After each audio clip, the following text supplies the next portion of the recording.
네, 반갑습니다. 오늘은 이제 부처님 말씀과 마음공부 책 24쪽인데요. 제가 한번 읽어보겠습니다. 어리석은 범부들은 나를 나라고만 보아 나에 집착한다. 그러나 필경에는 나도 없고 내 것도 없나니 나를 비우고 내 것이라는 생각도 비워야 한다. 법이라는 생각을 일으키면 나와 법이 생기고 법이라는 생각이 사라지면 나와 법도 사라진다. 한 생각 일으키면 세계가 나뉘고 한 생각 놓으면 세계가 고요하다. 그리고 그 밑에는 내 자식이다, 내 재산이다 하면서 어리석은 사람은 괴로워한다. 사실 내 몸도 나의 것이 아닌데 어찌 자식이나 재산이 나의 것일 수 있겠는가 이랬어요.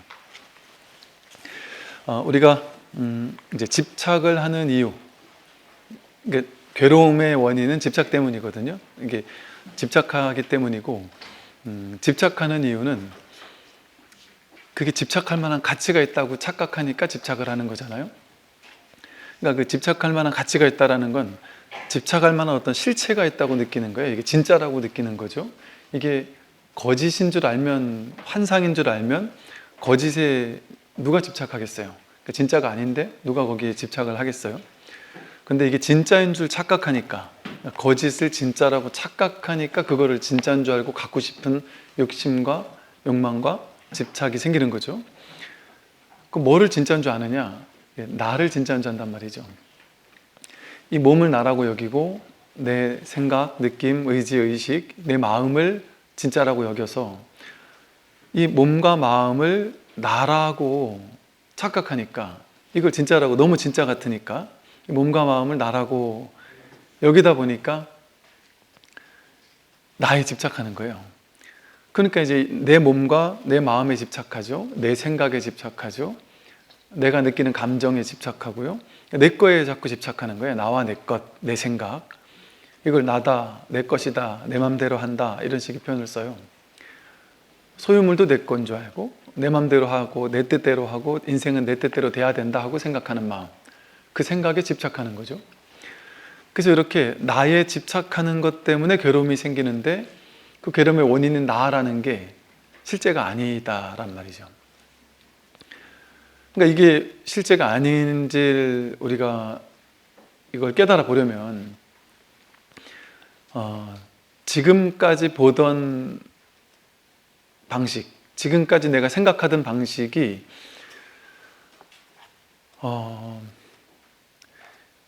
이게 우리 지금까지 생각하던 방식을 너무 익숙하니까, 그렇게 생각하는 방식이 너무 익숙화되고 좀 패턴화되어 있다 보니까 자동으로 몸은 나지, 마음은 나지, 생각은 나지, 이렇게 본단 말이에요. 그러니까 즉 있는 그대로를 있는 그대로 보는 게 아니고, 있는 그대로 보는 걸 정견한다잖아요.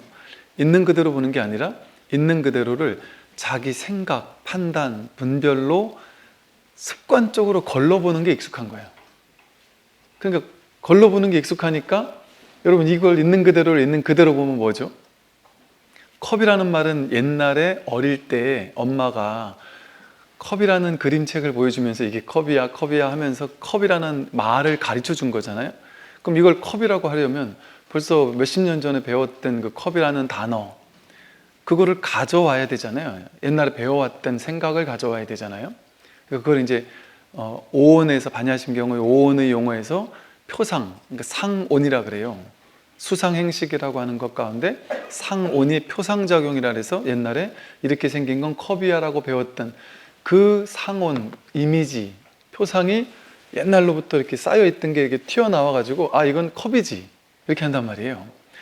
근데 만약에 여러분이 이걸 컵이다라고 표상작용을 마음속에 있던, 아 이건 컵이야라는 표상작용을 딱 떠올라서 이걸 컵이야라고 이름하는 순간 어떤 일이 생기냐면,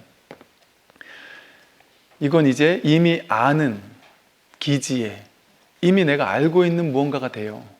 그래서 이미 알고 있는 거에 내가 이름까지 딱 붙여놓고 나서는 나는 안다라고 얘기하는 거예요. 그래서 이름 붙이는 게 위험한 이유는, 이름 붙이고 나면 그걸 이 이름과 다른 이름으로 불려지는 다른 이름들과 이것을 둘로 나누어서 구별하는, 분별이 되고, 또 하나는 이름을 붙이는 순간 그건 내가 안다 이렇게 생각해요. 예를 들어 뭐 민들레꽃 아니면 뭐 국화꽃 이러면 딱 보면 국화꽃인지 알거든요. 그럼 우리는 국화꽃을 혹은 민들레꽃을 이름을 아니까 그거 알아 몰라 이래 물어보면 알아 이래요. 뭔데 이러면 민들레, 국화 이렇게 얘기를 해요. 근데 국화 안에만 그 속으로 들어가면 뭐 국화 속이라 그러나요? 엄청나게 많은 국화의 종류들이 있거든요. 그럼 그걸 다 아냔 말이죠. 그거 다 모르겠죠. 그리고 또 그것 또한 안다고 해도 분별일 뿐이고, 그리고 국화를 좀 더 안다 이러면, 민들레를 좀 더 안다 이러면 민들레의 어떤 우리 인간을 기준으로 했을 때 민들레를 바라본 다음에 이거는 뭐 위장에 좋다거나 뭐 어떻게 해서 어떻게 하면 약재가 된다거나 어떤 꽃이 핀다거나 꽃은 뭐 몇 월에 핀다든지 뭐 이런 식의 정보 일부를 알고 나서 민들레 알았다 이러잖아요. 그 알았다라는 생각이 이름을 정한 다음부터 민들레 이름 알고 나면 알았다고 생각하는 거예요. 근데 어떻게 우리가 민들레를 다 알 수 있습니까? 그냥 그 이름 하나 안 거지. 여러분이 여러분을 진짜 아나요? 난 내 이름이 뭔지를 안다고 해서, 그 사람 이름이 뭔지 안다고 해서 그 사람을 알 수 있을까요? 여러분이 나 자신도 내가 이럴 줄 몰랐어 하고 깜짝 놀랄 때가 있잖아요. 내 자식도 내 자식이 저런 면이 있었나 하고 깜짝 놀랄 때가 있잖아요. 알 수 없어요. 안다고 여기지만. 평생 같이 살았던 나도 모르는데, 그리고 우리는 지금 이렇게 평화로운 시대에 살고 있으니까 나의 전혀 다른 모습을 보지 못했겠죠 아마. 근데 우리가 만약에 갑자기 이러다가 전시가 되거나 아주 뭐 충격적인 어떤 괴로운 인연이 우리에게 와버리면 우리도 어떻게 바뀔지 모르는 게 아니라 지금은 시대가 평화로우니까 우리 마음이 평화로운 거거든요. 이거 전쟁이라도 나고 아니면 뭐 이래 되면 미국이나 뭐 이런 나라도 어때요? 뭐 기상이변 하나 작은 거 왔다고 해서 마트가 막 다 털리잖아요. 그냥 갑자기 일반 국민들이 뭐라 그러죠? 그 약탈자로 돌변을 해버려요. 그 사람들이 나쁜 놈이라서 그럴까요? 우리랑 똑같은 사람이었는데 상황이 먹을 게 없다 보니까 죽을 것 같은데 지금은 사고 파는 게 의미가 없구나. 다 뺏어가니까. 그러면 저 사람들이 다 약탈해 가는데 내가 약탈 안 해가면 나는 죽겠네. 그럼 나도 해야지. 그럼 그렇게 돼버리는 거예요. 저절로 그냥. 인연 따라. 자기 어떤 짐승적인 어떤 본능? 이거를 요즘에 좀 보다 보니까 누구죠? 다석 유영모 선생이라고 아마 기독교 사상가, 우리나라가 낳은 기독교 사상가인데 지금 서양에서 들어온 기독교라는 종교가 서양에서 어마어마한 어떤 이 세계를 이렇게 기독교 신자가 그렇게 많은데 진짜 기독교를 제대로 바라보는 사상가는 몇 안 될 거야 아마. 근데 그 우리나라가 낳은 최고의 어떤 그 기독교 사상을 바르게 본 그런 우리나라의 어떤 뭐 유영모 선생이니 함석헌 선생 이런 분들은 우리가 이렇게 가뿐히 내팽개치고 그냥 뭐 문자주의 같은 데 치우치고 어떤 표층적인 종교적인 어떤 기복적인 이런 방식에만 치우쳐서 불교도 마찬가지지만 그렇게 종교를 우리가 공부한다라는 것은 좀 안타까운 일이 아닐 수 없다라는 생각이 들거든요. 그래서요, 모든 것이 우리가 이름을 딱 붙여놓고 나면, 이름을 부여해 놓고 나면 그걸 안다 이렇게 착각이 드는 거예요. 근데 여러분 진짜 안다고 할 수 있을까요? 내가 아는 걸 진짜 안다고 할 수 있어요? 여러분이 내가 날 알아 했는데 여러분이 극한적 상황에 처해보지 않았잖아요. 나는 착한 사람이야 라고 느꼈는데 극한적 상황에 처하면 나도 도둑질 할 수 있단 말이죠. 나도 나쁜 짓 할 수 있단 말이죠. 그러면 내가 이럴 줄 몰랐어 이럴 거 아니겠어요? 그러니까 우리는 나를 알 수 없어요. 내가 알 수 있는 나라는 것은 인연 따라 그 인연에 맞춰서 형성된 성격적 경향성이거든요. 근데 그것은 인연이 비슷했으니까 그 속에서 그 인연의 성격이 만들어진 거예요. 근데 전혀 다른 인연 속에 여러분을 탁 던져버리면 전혀 다른 성격으로 만들어지겠죠. 여러분이 태어날 때 이런 말이 있어요. 우리가 태어날 때 바이킹으로 태어났으면 우리의 평생 목표는 바이킹 도목이 되는 것일 거다 이러거든요. 그 바이킹이 자기네 나라가 바이킹인데 이게 나쁜 놈이라고 생각하겠어요? 이걸 약탈한 그 나라 입장에서 나쁜 놈이지. 일본 사람들이 우리나라를 조선시대 때 막 자꾸 이렇게 침략해서 뭐 뺏들어가고 했잖아요. 우리나라가 봤을 때는 아주 약탈자인데 일본 사람이 약탈자라고 생각하겠어요, 자기네가? 정당하게 전쟁을 해서 막 이렇게 먹을 날 했다리 생각하겠지. 그러니까 인연 따라 상황 따라 달라지는 거죠. 근데 우리는 나라는 정체성이 있는 줄 아는 거예요. 나는 원래 착한 사람이라는 게 있는 줄 아는 거예요. 이게 시대를 잘 만나니까 이렇게 우리가 고맙게 이게 착한 사람으로 살아도 문제 없는 거였던 거죠. 그래서 내가 나를 알 수 없습니다. 내가 나를 단편적인 시각만을 가지고서 내가 나를 안다고 할 수 없어요. 하물며 내가 이렇게 평생을 함께 살아온 나도 모르는데 내가 남들을 어떻게 알 수 있겠습니까? 세상 모든 것들에 이름을 붙여놓고 나서 이름을 어떻게 그것이라고 할 수 있겠어요? 그래서 이름 붙이는 것이 어리석음의 시작입니다. 그래서 불교에서는 명과 상이라고 해서 또 명과 색이라고 해서 12연기에 명색육입촉수 하잖아요. 그 명색이거든요. 명, 이름과 모양. 특정한 모양에다가 특정한 이름을 부여하는 것이 망상이라는 거예요. 그러니까 그것만 제거하면 12연기의 나머지 지분이 제거되어서 생사해탈한다는 거거든요. 근데 우리는 이름을 부여해 놓고서 그것을 안다고 착각하는 거예요. 나를 알고 세상을 알고 무엇을 안다. 우리가 알 수가 없습니다. 모를 뿐이 진실이에요. 알 수 없어요, 그냥. 아예 알 수 있다는 걸 포기해야 돼요.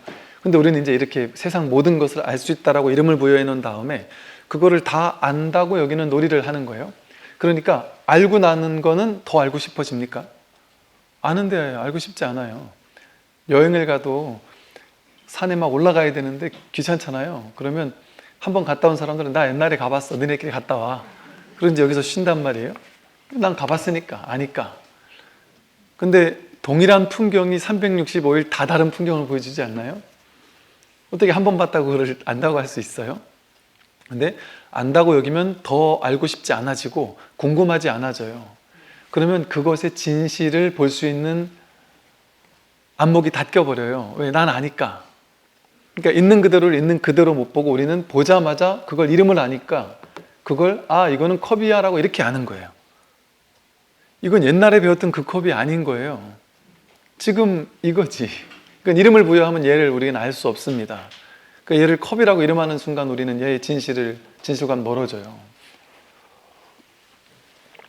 마찬가지로 내가 불교를 만날 때, 법문을 들을 때 나는 불교 30년 했어. 불교 다 알아.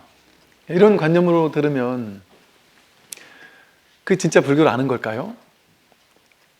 그러니까 오히려 이게 처음 공부 시작하는 사람은 불교를 아예 모르니까 얘기하면은 이게 오히려 확 받아들이기가 쉬운데 불교를 많이 공부한 사람일수록 이런 얘기를 하면은 충격을 받아요.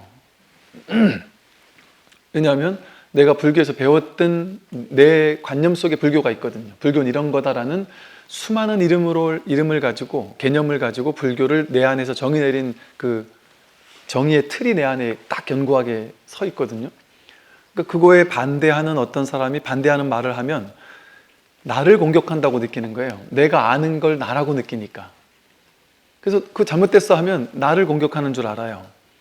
그래서 공부 많이 하고 불교에 대한 지식이 많은 사람일수록 내가 아는 불교가 최고인데 그게 아니다라고 할 때 내가 무너지는 것 같은 착각을 느낀단 말이죠. 그래서 어느 날부터인가요? 옛날에는 사람들을 보면 어떻게든 불교로 포교하고 싶은 마음이 제가 젊은 날 너무 강했어요.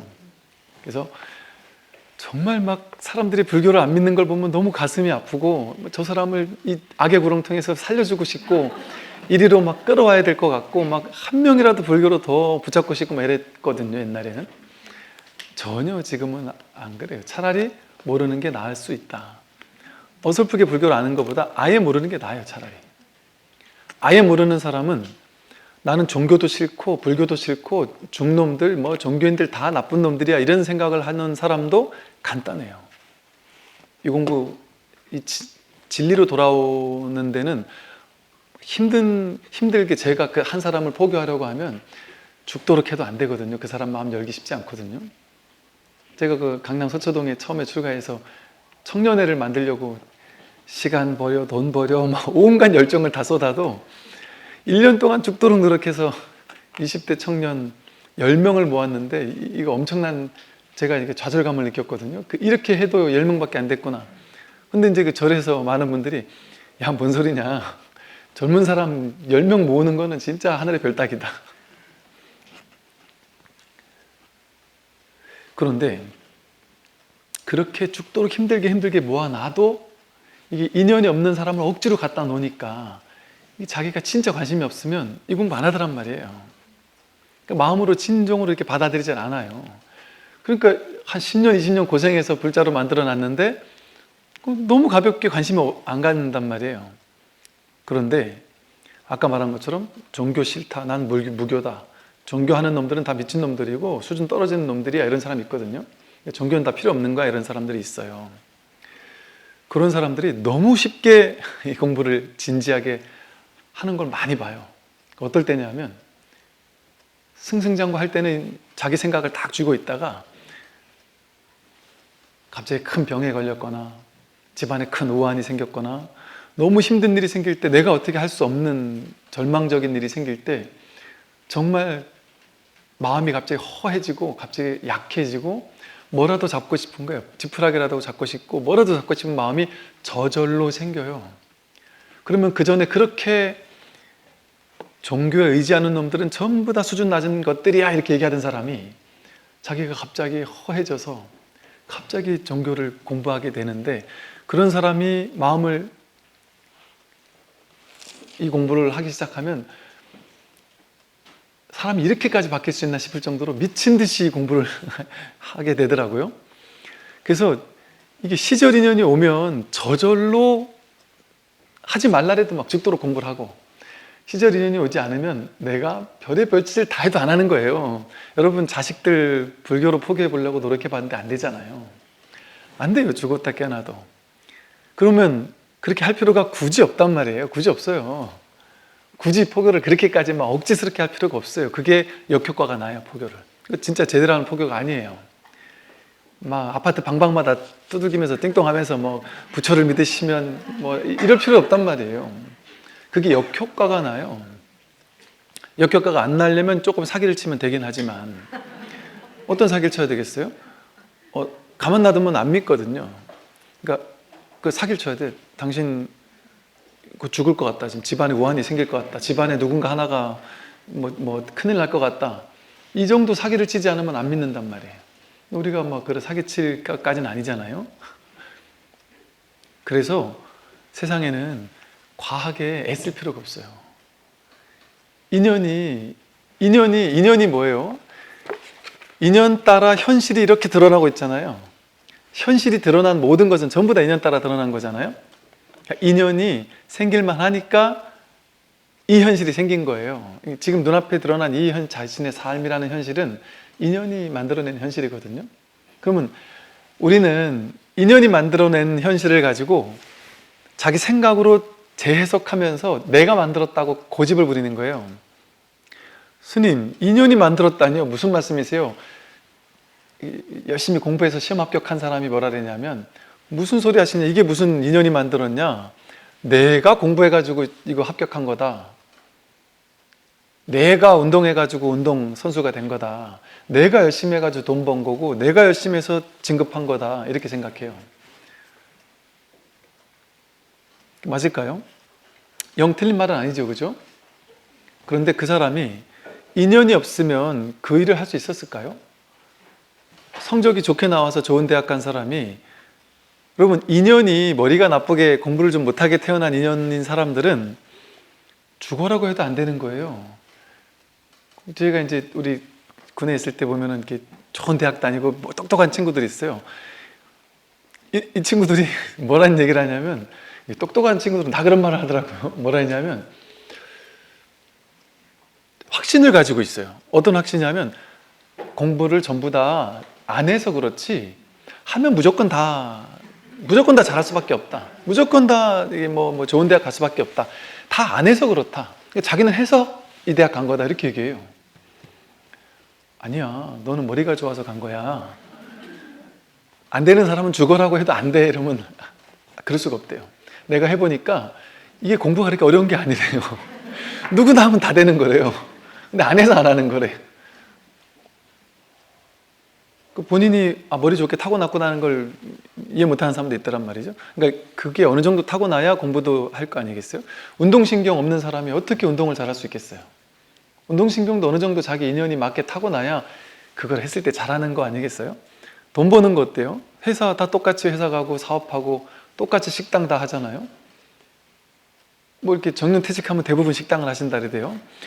근데 식당을 하고 나면 되냔 말이에요. 그게 안 되는 사람은 안 된단 말이에요. 되려고 하면 희한하게 된단 말이에요. 어떤 분이 그러세요. 아들이 정말 세상 모르고 정말 개념 없고 내가 뭐 좋은 얘기를 해줘도 엄마 말을 제대로 듣지도 않고 성격도 이상하고 내 아들이지만 정말 참 마음에 안 들어 죽겠다 그러면 저놈이 나가서 뭘 해먹고 살겠냐고 한 걱정을 했대요. 너무 철이 없어서. 근데 이 친구가 뭔 식당을 한다면서 막 그러길래 얘가 진짜 미쳤구나 드디어. 세상 사람들이 다 식당 하다 망하는데 저놈이 20대 애가 뭔 식당을 또 한다 그랬느냐 하고 정말 미쳤다 이렇게 생각을 하면서 뭐 특이한 얘기를 하길래 쟤는 진짜 구제불능이구나. 도저히 안 되겠다 했대요. 그런데 1년, 2년 지나가지고요. 그 식당이 너무 잘 돼, 너무 독특하게 식당을 만드는데 너무 잘 돼가지고 2호점, 3호점, 4호점을 내면서 돈을 끌어모으더래요. 그래서 나는 내 생각을 봤을 때 내 아들이 미친놈인 것, 제가 드디어 미쳤나 보다 생각했는데 내가 미쳤었던 거구나. 내 생각으로 쟤를 판단하니까 제가 저랬던 거였구나. 몰라, 어떻게 저럴 수 있는지 신기하다고 한 얘기를 하시더라고요. 알 수 없어요. 우리는 생각으로 다 안다고 하지만 그게 생각 가지고 성공하는 거겠어요? 이걸 여러분 제가 지금 팔자 지상주의 얘기하는 게 아니에요. 팔자다 당겼다는 얘기만 하는 게 아니에요. 인연이, 시절 인연이 맞춰줘야지 모든 것들이 이루어져요. 자기 혼자 할 수 있는 게 없어요. 자기라는 게 없고 자기라는 것도 자기라는 허망한 생각이지 인연이 모이고 흩어지는 거잖아요. 인연이 모이고 흩어지는 거예요. 이 사실을 알면 인연 따라 생겨나고 인연 따라 사라진다라는 진실을 알면 인연생 인연멸이거든요. 모든 것은. 이 인연을 알면 그 무엇에도 과도하게 집착할 필요가 없습니다. 그런데 그렇다고 아무것도 안 하지 않아요. 절대. 어떻게 하게 되느냐? 나에게 어떤 인연이 올지 알 수 없는 거예요. 여러분이 나는 돈을 벌고 싶어요. 회사에 다니고 싶고 뭐 식당을 차리고 싶어요. 창업하고 싶어요. 그런데 될지 안 될지 몰라요. 그러니까 팔자에 따라 알아 되겠지 하고 저지르지도 않으면 그것도 안 된단 말이죠. 근데 내가 한단 말이에요. 열심히 하고 싶은 것, 도전하고 싶은 걸 한단 말이에요. 근데 과하게 안 한단 말이에요. 될지 안 될지 모르니까 삶의 앞에서 겸손하단 말이에요. 과도한 억지스러운 집착도 없고 욕망도 없고 그냥 순수한 열정으로 나는 창업하면 될 것 같은 어떤 순수한 마음이 있어요. 그럼 한단 말이에요. 그런데 될지 안 될지 모르니까 과하게는 안 하겠죠. 과하게 안 하되 저지른단 말이에요. 마음껏 저지른단 말이에요. 저지르다 보니까 될 건 되고 안 될 건 안 된단 말이죠. 그러면 저지르다가 되면 이게 또 내 일인가 보다 하고 하면 되겠죠. 그러니까 이처럼 내가 아예 저지르지 않으면 아무것도 안 되잖아요. 그러니까 그것도 내 마음에 달렸단 말이죠. 그러니까 무엇이든 마음 나는 대로 저지르는 거예요. 근데 과하지 않게. 마음 나는 대로 열정적으로 무엇이든 도전하고 한단 말이죠. 시도하고 한단 말이죠. 그러나 결과는 나에게 달린 일이 아니니까 시절 인연에 달렸어요. 법에 달렸어요. 부처님에게 달렸어요. 신에게 달렸단 말이에요. 하늘의 뜻에 달렸단 말이에요. 나에게 달린 일이 아닌 거죠. 그러니까 속편한 거죠, 세상. 내가 신경 쓸 바가 없으니까 나는 할 수 있는 만큼 한다. 성공할지 실패할지는 모른다. 그러면 뭘 해도 계속 실패하는 사람이 있고 뭘 해도 계속 승승장구하는 사람이 있어요. 혹은 어떤 사람이 어떤 때는 뭘 해도 성공하고 어떨 땐 뭘 해도 실패할 때가 있죠. 그죠? 얼마나 속편해요. 얼마나 간단해요. 근데 우리는 내 쪽에서 나는 지금 예를 들면 난 지금 해도 안 되는 때란 말이에요. 시절 인연이 지금 안 왔던 때란 말이죠. 아니면 내 인연은 여기에 있지 않고 저쪽에 있어요. 근데 나는 괜히 이 좋은 대학교, 내가 가고 싶은 대학교, A라는 대학을 가고 싶어. 내 인연은 B 대학에 있는데 여기는 눈에 안 차서 A대학을 가고 싶거나 B라는 회사를 내가 키우는데 아주 나와 인연이 있는데 내 시절 인연이 맞는 사람들도 여기 다 있는데 난 그래도 이 A라는 회사를 취직하고 싶어. 마음을 그렇게 가질 수 있을 거 아니에요? 여러분, 시절 인연은, 자기의 인연은 저 B에 있는데 자기는 A라는 회사에 취직하고 싶어요. 그럼 얘가 3번, 4번, 5번 도전해도 안 되겠고, 만약에 억지로스럽게 해서 억지로 대따순 치더라도 어떻겠어요? 거기 자기를 도와줄 만한 시절 인연이 맞는 귀인들이, 자기 인연들이 여기 없단 말이에요. 그러면 안 되겠죠. 해도 안 되겠죠. 자꾸 희한하게 안 되겠죠. 할 때마다 실패할 수도 있겠죠. 예를 들면. 근데 에너지는 에너지대로 쓰는데 아무것도 안 된단 말이죠. 근데 자연스럽게 여기는 몇 번 해봐도 떨어져요. 근데 여기는 자꾸 붙어요. 그럼 그냥 자연스럽게 인연이 여긴 안 되는구나. 여긴 인연인갑다 하고 여기 그냥 자연스럽게 들어가면, 자연스럽게 시절 인연이 여기 다 있으면 만나는 사람마다 다 이상하게 친해지고 인연이 자꾸 너가 날 도와주려고 하고 뭐 그런 일이 생길 수 있어요. 그래가지고 막 잘 될 수 있어. 나는 에너지를 그렇게 크게 쓰지 않는데도 막 주변이 도와주고, 내가 이렇게 능력 있는 사람이었나 싶을 정도로 주변에서 막 도와주는 일들이 생길 수도 있단 말이죠. 그러면 그냥 인연 따라 힘 빼고 그냥 거기 이렇게 흘러가면 된단 말이죠. 그러면 이게 또 여기서 얘는 승승장구해서 죽을 때까지 가겠느냐? 안 그럴 수 있죠. 한 10년 그렇게 승승장구하고 잘 이 회사에 살다가 갑자기 시절 인연이 여기서 끝날 수도 있어요. 이 친구는 한 단계 성장하기 위해서 이 회사를 나와가지고 다른 회사를 자기가 차리든지 아니면 또 다른 전혀 다른 회사와 인연이 거기가 있을 수도 있단 말이에요. 예를 들면. 그럼 이 사람은 자연스럽게 여기 인연이 다 한 거예요. 여기 인연이 다 하면 자기의 생각은 어디 있겠어요? 내가 10년 동안 잘해왔으니까 나는 여기서 부장이 되고 뭐 이사가 되고 나중에 사장까지 가야지 하고 10년 동안 꿈에 부풀어 있었을 거 아니에요? 생각으로 막 집착을 하고 있었을 거 아니에요, 회사에. 이 친구는 10년이면 끝나는 인연이라는 걸 알았겠어요? 모른단 말이에요. 모를 뿐이니까. 그럼 10년 지났는데 이 친구는 이 회사에서 뭘 해도 안 되는 거예요, 갑자기. 그걸 이제 우리가 이런 말 하죠. 기운이 달라진다. 희한하게, 이상하게 뭘 해도 안 되는 거예요. 그러면 그냥 최선을 다하는 거예요. 그냥 할 수 있을 때까지. 근데 그러다가 보면 이제 내가 진급이 안 되고 옆에 사람이 진급이 되는 거죠. 나보다 못하는 사람이 될 수 있어요. 당연히 세상은 정의로움이요. 나보다 못한 사람보다 능력 있는 사람이 진급돼야 되는 게 정의일까요? 아니에요. 세상은 그렇게 돌아가지 않아요. 능력과 상관없이 인연에 따라 돌아가요. 인연 있는 사람이 그거 남는 거예요. 그냥 자기에게 달린 일이 아니에요. 근데 이제 우리 마음은 억울하죠. 내가 더 능력 있는데, 그리고 나는 정직한데 저 능력도 없고 이것만 잘하는 사람이 됐다. 그 억울하면서, 그걸 억울해하면서 평생을 살다 죽은 사람이 있단 말이에요. 예를 들어 그럴 수 있지 않겠습니까? 그거 억울해다 죽은 사람이 있어요. 엊그제도 누가 댓글을 단 걸 보니까, 제가 아는 어떤 분은 자기 생각으로 자식이 뭐라더라? 어느 학교를 가야 된다, 어떻게 해야 된다라는 생각을 너무 쥐고 살다가 그 아이는 다른 데 인연이 있어 다른 쪽으로 갔는데 거기 가면 절대 안 돼서 너가 엄마를 배신했다라는 생각으로 평생을 살다가 돌아가신 어르신이 계시는데, 그분은 자기 생각인 줄만 알았으면 거기서 놓여놔서 평생을 행복하게 살았을 텐데, 죽을 때까지 자식하고 등지면서 자기 생각 하나에 집착한 결과로 그렇게 살다가 그냥 돌아가신 게, 지금 생각해보면 이 본문 듣다 보니까 너무 허망하다. 그분이 이 진실을 알았으면, 자기 생각에 대한 집착이라는 생각만 알고 탁 놔버렸으면 그 자녀하고도 편안하고, 그 아이는 그 자리에서 엄마가 원하는 건 아니었지만 자기가 행복한 거 하면서 행복하게 살고, 부모는 그걸 억울해하면서 얘가 나를 배신했다고 느끼면서 인생 실패했다고 느끼면서 살다가 돌아가셨단 말이죠.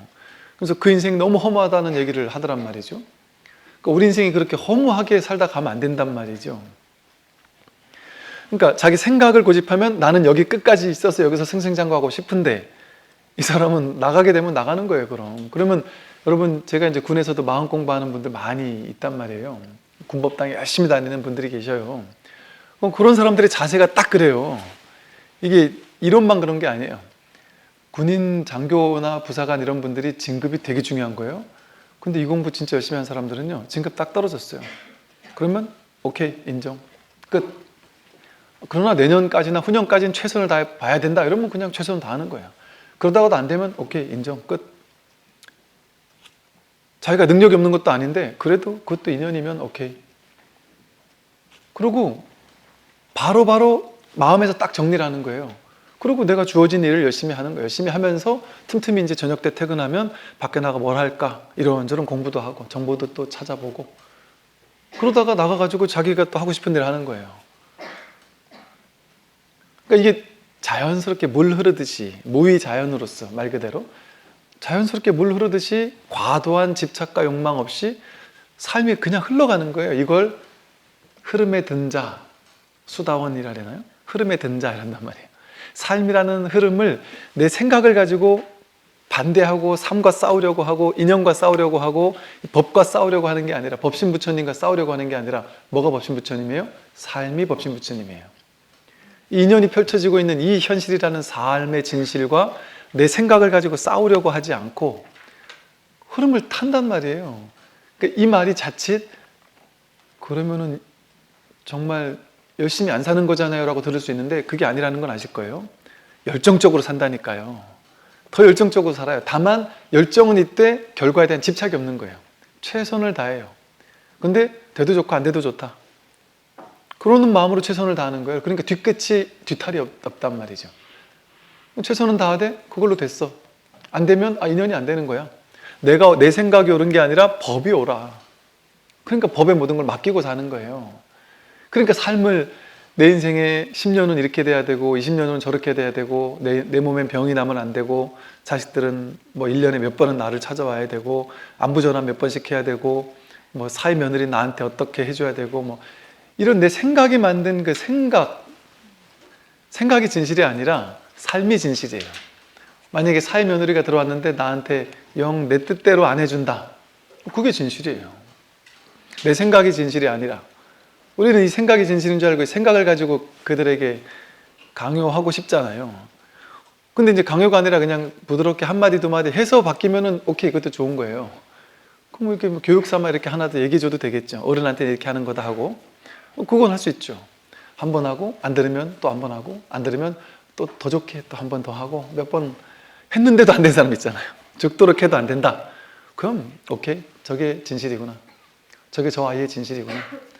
내 인생은 이거 받아먹을 저 다른 아줌마는 보면은 며느리가 막 딸처럼 살던데 어쩌고 하면서 그걸 부러워할 필요가 없는 거예요. 나는 내 팔자엔 그런 게 없는 거예요.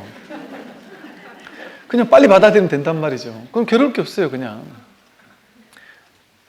진짜로 사회 며느리가 동포라고 하는데 사회 며느리만 동포가 아니라 법륜 스님 말에 의하면 경제적 독립하고 나면 나이가 한 20대 한 중반쯤 되면 애들이 취직을 할 때쯤 되면 이제는 진짜 동포란 말이에요.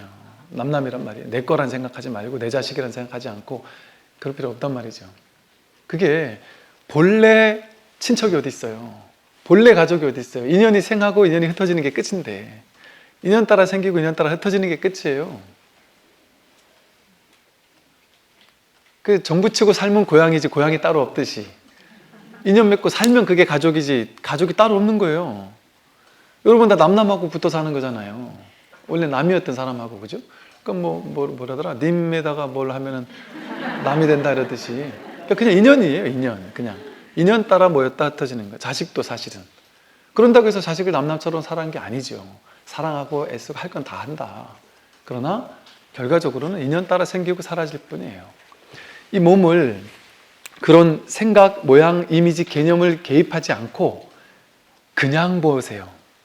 뭐죠? 이름, 모양, 분별 개입하지 않고 그냥 보면 뭐예요? 말이 나와버리면 그건 다 생각이 움직여버린 거죠. 그죠? 근데 여러분 그 생각 개입하지 않으면, 분별을 개입하지 않으면 이거 안 봅니까? 생각 안 하고도 이거 볼 수 있잖아요. 이게 좋은 건지 나쁜 건지 뭐 이런 생각 없이도 저를 보고 뭐 남자다 여자다 뭐 스님이다 속인이다 뭐 머리가 짧다 길다 뭐 잘났다 못났다 이런 판단 없이, 키가 크다 작다 이런 판단 없이 그냥 볼 수 있지 않아요? 그 이름을 하나도 개입하지 않고, 이름 개입하지 않고 그냥 볼 수 있잖아요. 그게 먼저지 않아요? 먼저 보이고 그러고 나서 이제 두 번째 자리에서 분별을 하고 있잖아요. 우리 모두 다. 그런데 보세요. 그러니까 우리는 이제 진실을 탐구해 보자는 거예요. 이 법은 법이라는 거창한 뭔가가 따로 없어요. 그냥 진실이 뭔지를 탐구해 보는 거예요. 그럼 뭐가 진실인지 보세요. 저를 보고 예를 들어 어떤 분은 자기 다 분별이잖아. 분별한단 말이에요. 아, 스님이 승복을 입고 뭐 거룩해 보이는 어떤 스님이 이렇게 계신다 이렇게 생각할 수도 있겠죠. 근데 또 다른 사람은 종교가 다르고 불교를 아주 싫어하는 어떤 사람은 아, 저 사기꾼 중놈이 또 뭐 사기치고 있네 뭐 이럴 수도 있겠죠. 그죠? 제 옛날에, 지금은 안 그런데 옛날에 고등학교 친구들이 불교학생의 친구 녀석이 제가 처음에 출가를 하고 막 법회를 시작하고 막 그랬을 때 이 친구니까 그렇게 얘기를 하겠죠. 그 맨날 웃고 넘기고 했는데 그 친구 녀석은 전화하면은 요즘도 장병들한테 저 사기 잘 치고 구라 잘 까고 있어. 이러면서 전화하는 거예요.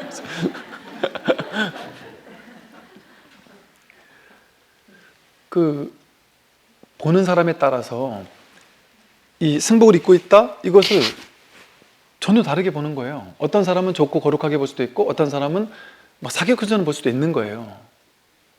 그죠? 그러면 좋게 보거나 나쁘게 보는 건 진실이 아니죠. 보는 사람마다 다 다르니까. 진리가 다 다르면 진리겠어요?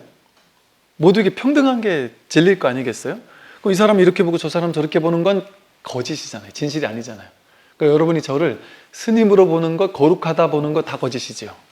못났다 보는 것도 거짓이죠. 즉 좋게 보거나 나쁘게 보는 게 다 진실이 아니죠. 첫 번째 자리에서 그렇게 보냔 말이에요. 그런데 진실은 뭐냐면 제가 잘났는지 못났는지 이렇게 보는 건 다 분별이고 스님인지 속인인지 이렇게 보는 것도 분별이고요. 제 손을 보고는 뭐 이게 크다 작다 뭐 어쩌고 하는 거는 다 분별이고요. 손이 크다 작다 이게 분별이에요. 그런데 이걸 보고 있다라는 첫 번째 자리에서의 이 있는 그대로 보는 이 봄은 똑같죠. 그냥 본다는 이 사실은 똑같잖아요. 보고 있음이랄까요? 이 경험은 똑같단 말이에요. 그런데 여기서 한 발짝 나아가지고 분별을 하면 뭐 손이 크네 작네 뭐 손가락 모양에 따라서 뭐 이런 모양에 따라서 이런 모양에 따라서 욕을 하네 뭐 칭찬을 하네 뭐 하트를 그렸네 이렇게 분별을 하잖아요. 근데 분별하지 않으면 그냥 이 경험이란 말이에요. 첫 번째 자리에서는. 근데 이건 없냔 말이에요. 모두 다 평등하게 경험하는 게 먼저 이거죠. 평등하게 이게 먼저 있단 말이에요. 이 봄이 먼저 있어요. 이 관이 먼저 있죠. 이걸 있는 그대로 보는 거잖아요. 지금 이게 정견이고 이게 중도란 말이에요. 이게 먼저죠. 그런데 이게 여러분들이 뭐 하는 거야, 저 스님이 손 들고 뭘 자꾸 저러는 거야? 왜 이런 생각이 드는 줄 아세요? 이걸 보자마자 분별했기 때문에, 분별하는 것만 익숙하기 때문에. 이러면 뭐 손가락 5개 말하는 거예요? 숫자 5 말하는 거예요? 뭐 이런 식으로 생각한단 말이에요. 분별만 보니까. 숫자 5라고도 그것도 개념이잖아요. 이름 입힌 거잖아요. 그 붙일 것 없이 그냥 이게 먼저 있단 말이에요. 이렇게 할 때 이 소리가 듣기 좋다, 듣기 싫다 하는 해석하지 않고 무슨 소리지 하는 거 하지 않고 세 번 두드렸다는 소리 하나? 이런 해석, 판단, 분별 없이 아무런 생각도 일으키지 않고 그냥 여기에서 그 어떤 생각도 일으키지 않으면 고요해요. 여러분 이 맨 마지막에 뭐라고 썼냐면 한 생각 일으키면 세계가 나뉘고 한 생각 놓으면 세계가 고요하다고 했죠. 여러분이 지금 여기서 갑자기 복잡한 어떤 일을 떠올리면 머리가 막 복잡해져서 제 하는 말 앞으로 안 들리겠죠, 그죠? 막 그 딴 생각하느라고 안 들릴 수 있겠죠, 그죠? 많이 해보셨잖아요. 또 미래를 갑자기 계획하는 생각이 떠오르면 갑자기 여기가 지금 대한불교진흥원 법당이 아니라 갑자기 이제 내 미래 노후에 난 어쩌지 뭐 나중에 그 사업이 망하면 어쩌지 뭐 자식이 나를 뭐 버리면 어쩌지 뭐 내지는 온갖 생각이 꽉 펼쳐지면서 영화가 쫙 펼쳐지면서 여기는 눈은 지금 부처님과 저를 보고 있는데 마음은 영 딴 데 가서 딴 거 하고 있겠죠. 딴 거를 관람하고 있겠죠. 세계가 확 펼쳐진단 말이에요. 어떤 사람은 그런 사람도 있었어요. 뭐 외계에서 운석 같은 게 대형 운석이 날라와서 지구를 덮친다는 거예요. 그 두려움에 사로잡혀 있는 사람이 있거나 혹은 어떤 또 과학자들이 이런데요. 현미경으로 이렇게 이걸 하도 보다 보니까 여기 안에 있는 미세한 이게 미세한 뭐라 하죠? 그 미생물이나 안 좋은 것들이 다 보이잖아요. 무섭게 생기고 이런 게 다 보인단 말이죠. 그러니까 이게 막 그냥 이게 전부 다 세균같이 느껴지는 거죠. 물 한 번 먹고 나면은 막 손을 10번 닦고 20번 닦고 이런 사람이 있단 말이죠. 세균 공포증 같은 게 있는 학자들이 있대요. 교수들이나 이런 분들이 계신데요. 그러면 그 생각을 믿으면 그 사람 인생은 어때요? 내가 길을 갈 때 전부 다 세균이에요. 지하철에 앉아 있으면 앉지를 못하겠죠. 앉아 있는 거기가 다 세균 투성이일 거니까 옆에 사람이 나한테 부딪히면 이게 막 소름 끼치겠죠. 다 이게 세균이 옮겨 붙을 거니까 손으로 악수 절대 못하겠죠. 그럼 이 세상은 세상 전체가 나를 막 공격하는 것처럼 느껴지겠는데 그거는 그 사람 생각 속의 일이죠. 그 사람 생각 속에서는 그 엄청난 일이 지금 막 벌어지고 있죠, 그죠? 근데 그 사람조차 그 생각 없으면 어때요? 아무런 생각하지 않고 그 생각 없이 그냥 있을 때 일시에 그 엄청나던 이 세상에 대한 자기의 판단이 확 멈추게 된다면 그냥 고요하겠죠. 아무 리 없겠죠, 그죠? 우리도 마찬가지죠. 여러분들은 집안일, 자식에 대한 일, 나의 미래에 대한 일, 돈에 대한 일, 내 과거에 미워했던 사람에 대한 일, 온갖 일들 또는 정치, 경제에 대한 이야기, 온갖 이야기들을 생각만 하면 머릿속에서 그 세상이 막 쫙 펼쳐져 가지고 갑자기 근심 걱정스럽고 괴롭고 오만 가지 삶의 스토리가 펼쳐지잖아요. 근데 그게 생각이죠. 생각을 일으켰을 때 그게 펼쳐지는 거죠. 근데 그 일을 지금까지 평생 그 일만 하며 살았단 말이에요, 우리는. 평생 그 일만 하며 살았단 말이죠. 근데 한번 그 생각 내려놓는다면, 그래서 우리가 명상을 할 때는 그냥 호흡을 지켜보세요 말이 하잖아요. 그냥 호흡만 보면서 아무 생각을 하지 않고 그냥 가만히 있을 때. 근데 그런 소란스러운 일이 있습니까? 없어요. 소란스러운 일이 없어요. 사람들이 그 생각이 부담스럽고 무섭다는 걸 알아요. 그러다 보니까 생각으로부터 도피하고 싶어요. 그러니까 생각으로부터 도망치는 음악을 듣는다든지 술을 먹는다든지 그럼 그런 생각에서 막 그냥 놓여날 수가 있거든요. 생각에 마비를 시킬 수 있고 어떤 취미 활동을 한다든지 잠시 있는 거예요. 아니면 만들기를 좋아하는 사람이 있다고만요.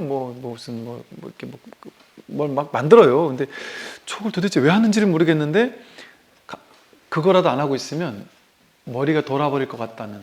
연예인들 중에도 가만히 있으면 이 팬들이나 사람들이 나를 막 댓글로 욕하고 막 이런 상상이 되고 이런다는 거죠.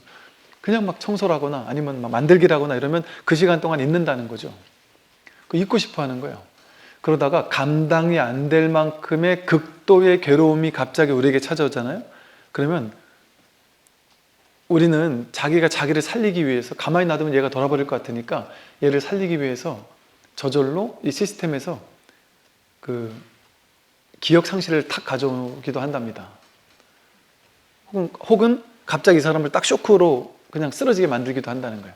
실제 병원에서 너무 큰 충격과 상실감 같은 거에 과도하게 두려움에 떨거나 이런 사람들은요, 그냥 푹 잘 수 있게 그냥 주사를 놔줘가지고 한 며칠 푹 자게 해버린답니다. 그러고 나면 이제 좀 낫다는 거예요. 그게 하나의 치유인 거예요. 그게 잠 푹 자버리는 게. 즉 생각을 안 하도록 하는 방식이거든요. 생각을 안 하도록 하는 방식. 그게 다 생각이 만든 괴로움이거든요. 그러니까 여러분들이 생각 하나 가지고 여러분들을 지옥으로 보내기가 너무 쉽죠. 생각 하나로 여러분 지옥 보내는 건 일도 아니에요. 특히나 이런 옷 입고 있는 그럴싸해 보이는, 아니면 머리를 기르거나 막 이렇게 하얀 머리를 기르거나 이런 도인 같은 스타일의 사람이 여러분을 정신적으로 완전 종속시키는 건 너무 쉽습니다, 여러분. 이 법을 모르는 사람은 종속된다니까요. 제가 예를 들어 여러분 중에 다 갔는데 한 분만 딱 집어가지고 불러서 보살님 제가 오늘 법회하다 보니까 보살님 기운이 안 좋아요. 명이 얼마 안 남은 것 같아요. 아니 이렇게 얘기했다 보세요. 여러분 여여할 수 있습니까? 절대 여유하지 못해요. 그 동네에 있는 이상한 놈이 그런 얘기해도 기분 엄청 안 좋거든요. 근데 뭘까 알 것 같은 사람이 그런 얘기를 했다. 제가 이 얘기를 그냥 우스개로 하는 것 같지만 저는 오만 가지 이야기를 여기저기서 다양한 얘기를 간접 경험은 정말 많이 했거든요. 사람들을 통해서. 대형 사찰에, 큰 대형 사찰에 그절 스님이 아닌 거예요. 이 이상한 스님이 와가지고 그런 일을 얘기를 하는 거예요. 이렇게 불러내가지고 이상하다고 하면서 그러면서 이제 이렇게 어디 주소를 가르쳐 준대요. 당신 어떤 어디 오라고 절에 오라고. 그래가지고 이제 뭐 천도제 지키기도 하고 막 겁을 주는 거예요. 겁 주는 방식. 이 얘기들 해야 되나 모르겠지만서도 제가 저는 어제 사실 너무 충격을 받았던, 말로는 알고 있었지만 와 이런 일이 있구나. 이건 그냥 도움이 될 것 같아서 그냥 하는 소리인데, 이 전국에 큰 사찰에서 큰 법회가 있다 할 때, 큰 행사가 있다고 할 때 우르르 몰려다니는 그 승복을 입고 우르르 몰려다니는 팀들이 있어요. 거마비 받으러 다니는데 그런 사람들이 있다는 얘기는 들었는데 스님이 아니고 그냥 승복만 어디서 입고 그냥 이렇게 알바하러 다니는 거죠. 이제 거마비 알바. 그게 본인들 직업인 거죠. 근데 어제 적나라하게 제가 보면서 느낀 게, 이건 100% 중일 수가 없다. 이건 스님일 수가 없다. 이건 그냥 저절로 알아요. 이건 스님이 아닌 거예요, 그냥. 근데 그런 분들이 어제 오신 우리 손님들한테 또 나가면서 뭐 사탕을 해주면서 기부하라고 보시는 막 엄청 쉽게 말 삥을 뜯었다 하더라고요. 저희가 옛날에 어떤 큰 법회 할 때 스님이잖아요. 근데 젊은 스님들이 맹하고 그냥 순진해 보이잖아요. 저도 많이 뜯겼거든요. 그냥 그 큰 법회 이렇게 가려고 이렇게 딱 걸어 들어가잖아요. 그럼 그 앞에서 한 100m 앞에서부터 스님이 와가지고 아유 스님 제가 그냥 이렇게 그냥 만행하는 스님인데 너무 이렇게 없습니다. 이러면서 이제 그래서 저는 정말 얼마나 힘드실까 그런 마음에 막 있는 거 막 갖다 드리고 막 이랬었거든요, 옛날에는. 그리고 그거를 저는 이게 다 그렇게 보고 싶지가 않았던 것도 있고, 그래서 좋게 세상을 바라봤는데 그렇지 않은 일들이 세상엔 많이 있더라고요. 그래서 저도 어제 정말 좀 놀라운 일이 좀 있었는데, 그게 이제 피해자들을 양산하겠더라고요. 그리고 그게 이제 그나마 이제 우리처럼 비구 스님, 남자 스님들은 상관이 없는, 좀 덜하죠. 한마디 할 수도 있고 한데, 이분들이 그런 얘기를 들었거든요. 비구니 스님들 사찰에 가서 이렇게 해버리면 야, 이거 겁나겠다는 생각이 드는 거예요. 그러니까 옛날에 부처님 승가에서 그 계율이 있었거든요. 비구니 스님들은 승가 도량을 할 때 비구니 스님들끼리 도량을 하지 말고 그 비구 스님이 계시는 도량 옆에 이렇게 하라는 게, 그게 이제 남자에게 복속시키려는 게 아니에요. 그 당시 어떤 사회적 분위기가 막 도적대들이 많았거든요. 그리고 실제 우리 경전에 보면 비구니 스님 혼자 조용히 어디 정진하고 있는데 막 해코지 하는 사람들도 있고 막 이런 게 있었거든요. 그래서 그런 것들 이제 막고자 이렇게 계율 같은 것들도 만들어지고 그랬죠. 뭔 얘기가 다 이렇게 쓸데없는 소리까지? 이렇게. 그래서 보세요. 이게 한 생각 일으키면 세상이 갑자기 무서워져요. 근데 그 한 생각이 없으면 세상이 문득 고요해집니다. 그렇지 않나요? 이거는 진실이지 않나요? 여러분이 세상이 막 복잡하고 스트레스 받는 온갖 일들이 항상 있잖아요. 근데 그건 언제나 생각 있을 때 그게 있죠. 생각 있을 때 그게 있잖아요. 근데 그 생각을 내려놓고 지금 여기로 딱 돌아오면, 생각을 일으키지 않는 그냥 이 자리로 돌아오면, 이걸 생각, 해석, 판단하지 않고 그냥 이 봄의 자리로 딱 돌아오면, 눈앞으로 돌아오면, 목전으로 돌아오면 여기 아무 일이 없어요. 세상이 일시에 고요해진단 말이에요. 문득 쉬어진단 말이죠. 이건 너무 단순한 얘기지만 정말 그렇잖아요. 자신의 삶에서 실제 그렇잖아요. 이거 체험 아닙니까? 내가 한 생각도 일으키지 않을 때 고요하다. 자기가 해보란 말이에요. 이런 얘기를 들으면 그냥 그렇겠지 그렇겠지, 고요하지 고요하겠지, 생각하지 않으면 고요하겠지 뭐, 이렇게 생각할 게 아니라 자신의 삶에서 진짜 문득문득 한 생각도 일으키지 않고 그냥 가만히 있어 보란 말이에요. 고요합니다. 저절로 고요해져요. 문득 한 생각이, 한 세상이 푹 쉬어진단 말이에요. 정말이잖아요. 그런데 뭔가 생각, 해석, 판단을 일으키기만 하면 거기서 이 온 우주가 쫙 펼쳐져 버려요. 삼라만상이 펼쳐져 버려요. 세상이 좋고 나쁘고 옳고 그른 이야기들이 내가 지금까지 만들어 놓은 세상의 이야기의 스토리가 쫙 펼쳐져요. 그거를 쥐고 있게 되면 그게 트라우마가 되어서 인생을 망치기도 하고요.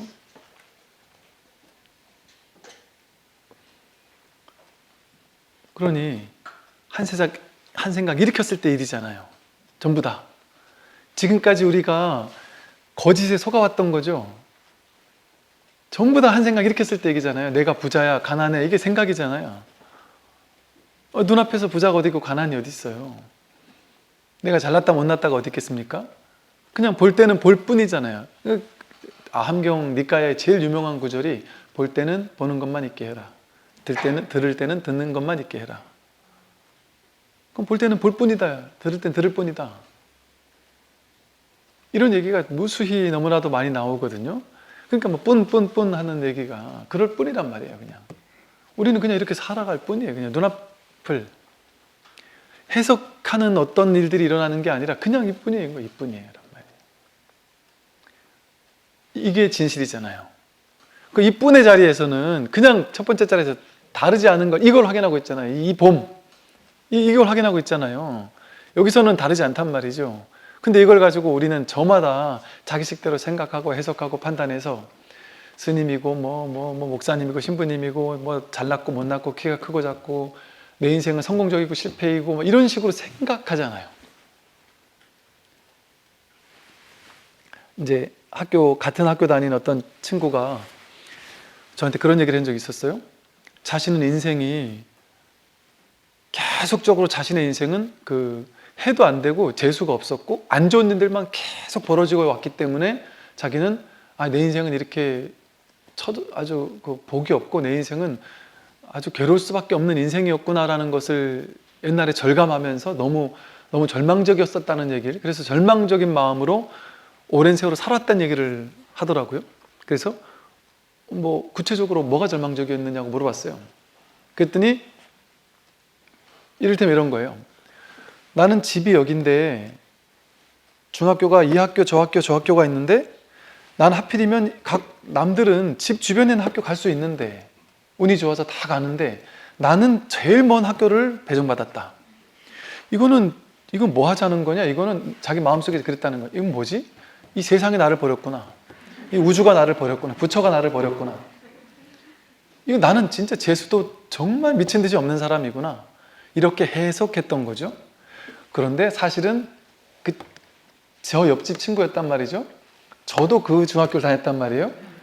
저는 이 A, B, C 중학교에서 이 C라는 게 멀긴 멀었지만 이 중학교에 대한 엄청난 프라이드가 있었어요. 근데 그게 지금 생각해보면 그냥 생각 속의 프라이드인 거예요. 제 생각으로 왠지 이 학교가 괜히 학교 이름도 있어 보이고 뭔가 선생님들도 좋아 보이고 왠지 모르게 그 학교가 너무 좋은 거예요. 그래서 저는 뭐 이 가까이 있는 학교들이 별로 마음에 안 들고 이 학교가 너무 좋았어요. 그리고 자전거 타고 이렇게 다니고 하는 게 그냥 즐겁고 재밌었어요. 그래서 한 번도 그런 생각을 해본 적이 없었거든요. 그래서 예를 들어 이제 그 친구한테 그렇구나. 근데 예를 들어 나는 한 번도 그런 생각을 한 적이 없고, 이것도 이제 제 분별이죠. 저는 오히려 나쁘게 생각한 게 아니라 너무 좋은 학교를 간 거에 대한 엄청난 막 프라이드가 있었다 이렇게 했더니, 아니 거짓말하지 말고 진짜로 얘기해 보라고. 진짜로 나는 그때 그런 한 번도 난 너무 좋은 학교 다녔다는 생각을 했다라고 하니까 오케이 그건 인정되는데, 그거는 그럼 그거는 내 생각이었네, 나는 재수없는 놈이었다는 게 그거는 생각이었다, 그러면서 이제 몇 가지를 얘기하는 거예요. 난 이때 이렇게 됐고 저때 저렇게 됐고, 그 모든 것들이 이런 식으로 되짚어 보면 전부 다 자기 생각이었어요. 내가 재수 없어서 그런 일이 벌어진 게 아니라, 우리는 나는 재수를 했어 이런단 말이에요. 대학교 재수를 했어. 남들은 제깍제깍 가는데 나는 재수를 했어. 재수를 했기 때문에 나는 1년이 늦었어라는 게 자기 생각 아닙니까? 자기 생각이잖아요. 재수한 사람이 다 실패한 사람이 아니잖아요. 재수하면서 얼마나 많은 또 어떤 삶의 지혜를 수확할 수가 있을 수 있단 말이죠. 그냥 삶의 길이 다른 거예요. 그냥 저마다. 우리 뭐 짐승들이 전부 다 사자가 돼야 될 필요가 없듯이, 꽃들이 전부 다 뭐 장미꽃이 돼야 될 필요가 없듯이, 사람이 전부 다 똑같은 길을 갈 수 없는 거예요. 저마다 자기 길을 갈 뿐이지. 그런데 사람의 길은 어떤 길이냐면 고해바다를 건너는 길이 인토예요. 인토. 인간계는 고해바다를 건너가도록 설계되어 있어요. 쉽게 말해. 왜 그렇게 설계되어 있느냐?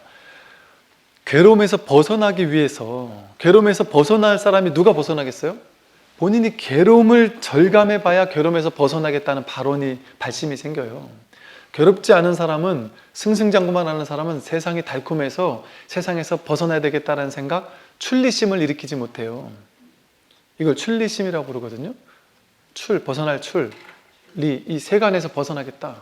이 현실에서 내가 벗어나서 출세간에 대한 어떤 뜻을 품는 마음, 이게 출가 정신이죠. 이런 마음을 못 낸단 말이에요. 괴롭지 않은 사람은.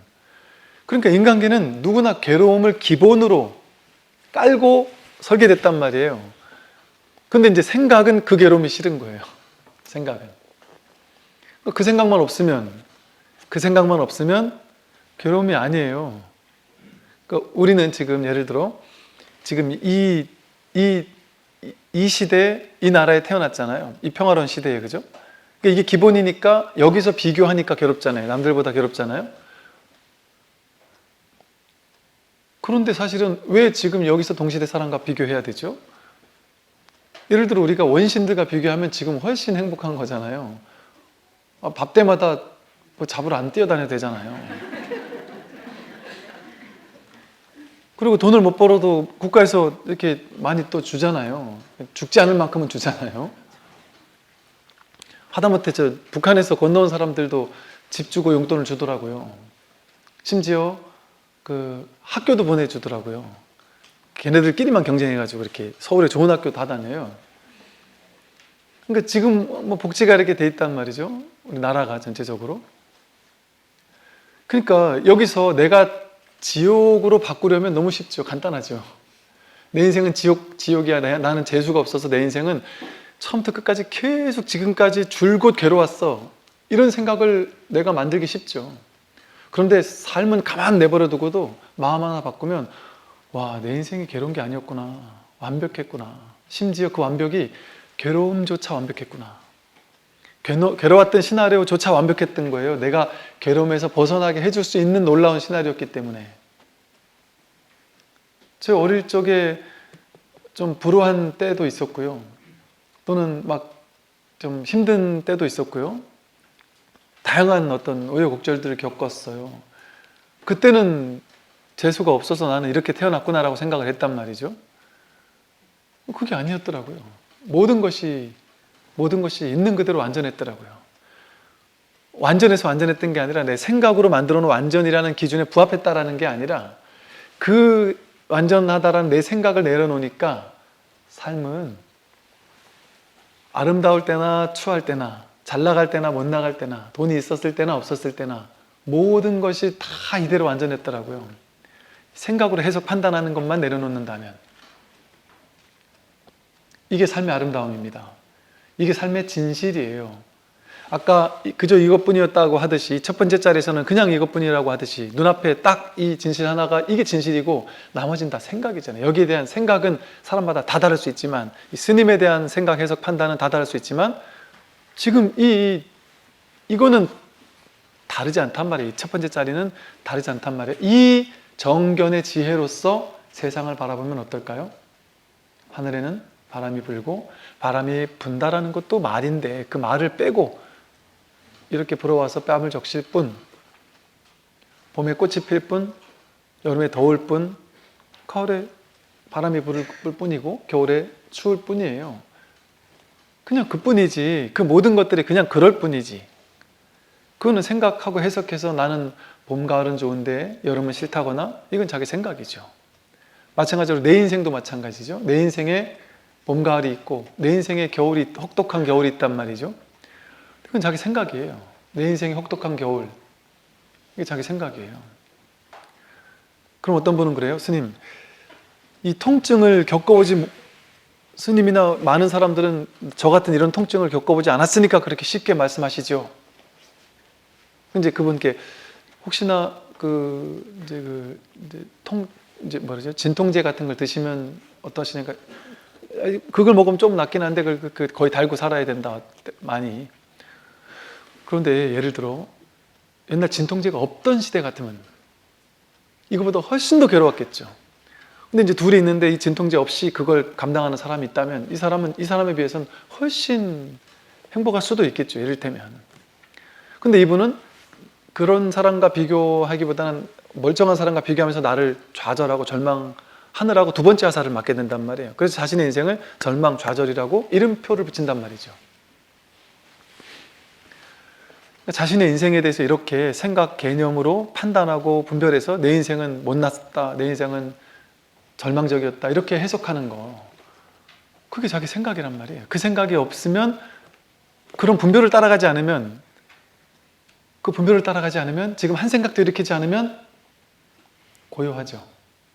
아무 생각이 없죠. 아무 생각이 없는데 그렇다고 그냥 텅 비어서 고요해요. 여러분 보세요. 여러분 몸도 여러분이 아니었단 말이에요. 왔다 가는 거죠. 느낌, 생각, 의지, 의식, 마음도 내가 아니었단 말이에요. 나라고 할 만한 게 아무것도 없어요. 생각도 한 생각도 일으키지 않아요. 그럼 지금 아무 일이 없어요. 그냥 고요해요. 고요해요. 그냥 아무 일이 없어요. 근데 그냥 단멸로 그냥 없는 건 아니에요. 아무것도 없죠. 고요하죠. 지금 한 생각도 일으키지 않고 잠깐 계셔보세요.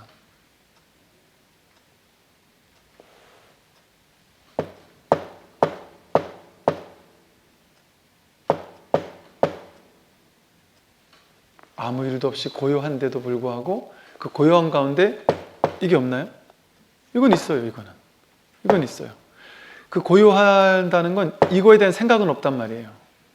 이게 무슨 생각이냐? 스님 그런 거 좀 하지 마세요. 뭐 이런 거에 대한 그런 생각, 해석, 판단, 이게 없다면, 이게 없는데 아무것도 없어요. 고요해요.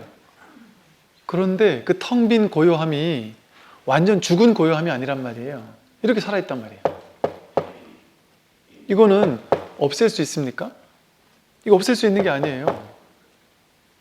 본래 가지고 있는 거예요. 자기가 본래 갖추고 있는 거예요. 없앨 수 있는 게 아니에요. 모두에게 평등하게 경험된 이거. 다르게 경험되는 건 다 해석 분별이잖아요. 근데 여기서 모두에게 평등하게 첫 번째 자리에서 이렇게 경험되는 게 먼저 있단 말이에요. 이게 진실이 아니에요? 이걸 가지고 뭘 견성이라고 하고 깨달음이라고 하는 이런 거창한 이름을 붙일 필요가 있습니까? 그냥 단순한 진실. 이거를 공적영지심이라고 해요. 이걸 아는 마음이 있잖아요. 공적해서 한 생각도 일으키지 않을 때 고요한데도 불구하고 소소영령하게 안다. 이 소소영령하게 안다라는 말은, 소소영령하다라는 말이 뭐냐면 분별하지 않고 분별이 없는데도 불구하고 그냥 이렇게 알아차린단 말이에요. 그러니까 불교에서 깨어있음, 알아차림, 각 이러잖아요. 이게 알아차림이고 이게 깨어있음이고 이게 각이잖아요. 이게 공적영지심이에요. 공적한데 텅 빈 가운데 이렇게 아는 감이 있단 말이에요. 이게 허물어질 수 없는 진실이잖아요. 이거에 대한 생각이나 해석이나 판단은 많은 사람이 있고 적은 사람이 있을 거예요. 지식은 다 다르니까. 그런데 이거를 첫 번째 자리에서 아는 이 마음은 갓난아기랑 여러분이랑 똑같지 않나요? 평등하지 않나요? 고양이랑 개랑 나랑도 똑같죠. 차별이 없어요. 여기는 차별이 없어요. 여러분 이거 듣지 말아보세요. 안 돼요. 내가 하고 싶다고 되는 게 아니에요. 내가 어쩔 수 없는 거란 말이에요. 어쩔 수 없는 진실이란 말이에요. 이게 자기에게 본래 있던 거 아닙니까? 이거는 배워야지 있는 게 아니죠. 갓난아기 때 아무것도 안 배웠는 때도 있었죠.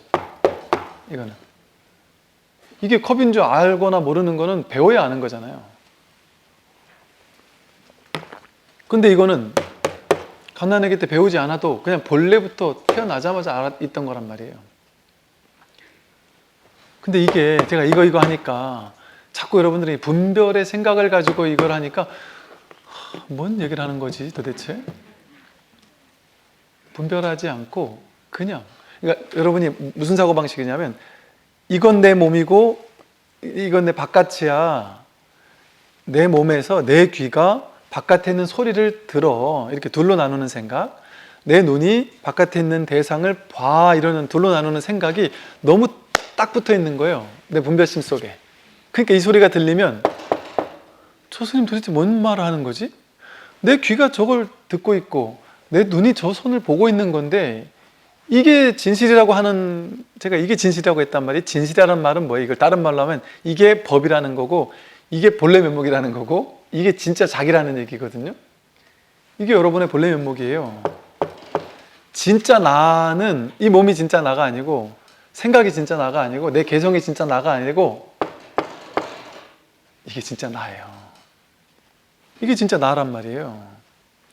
이게 확 안 와닿는 이유는 이 말을 분별해서 해석하니까 스님이 앞에서 손을 흔들고 있고 나는 지금 눈으로 보고 있는데 이렇게 둘로 나누고 있단 말이에요. 이 소리를, 스님은 소리를 내고 있고 나는 소리를 듣고 있다, 이렇게 둘로 나누어 해석한단 말이죠. 그런데 여러분, 듣는 내가 없이 들리는 소리가 있나요? 내가 듣는 게 없으면 들리는 소리도 없잖아요. 또 들리는 소리가 있어도 듣는 내가 없으면, 내가 완전 까마득한 잠 속에 빠져서 못 듣고 있다면, 여기 내가 없으면 이거 듣지 않으면 그 소리가 아무리 있어도 나에겐 그 소리가 없는 거예요. 즉 나와 대상은, 주관과 객관은 연기적으로만 존재할 수 있어요. 이것이 있으므로 저것이 있고 저것이 있으므로 이것이 있는 관계여서 이것이 없으면 저것도 없는 거예요. 저것이 없으면 이것도 없는 관계란 말이에요. 그 말은 뭐겠어요? 이것과 저것은 사실은 둘이 아니에요. 분별할 수 없는 둘이 아닌 거예요. 저것이 있어야만 이것이 있는 거니까 이것과 저것은 둘이 아니죠. 연기법은 불이법을 얘기하는 거예요. 둘이 아닌. 그러니까 동체 대비심이라고 하잖아요. 둘이 아니에요. 즉 보는 게 보이는 거예요. 보이는 게 보는 거고 듣는 게 들리는 거고 들리는 게 듣는 거예요. 주관이 객관이고 객관이 주관이에요. 둘로 나뉘지 않았어요. 여러분이 저고 제가 여러분이에요. 내가 부처고 부처가 나예요. 이 온 우주 전체가 나고 내가 바로 온 우주 전체예요.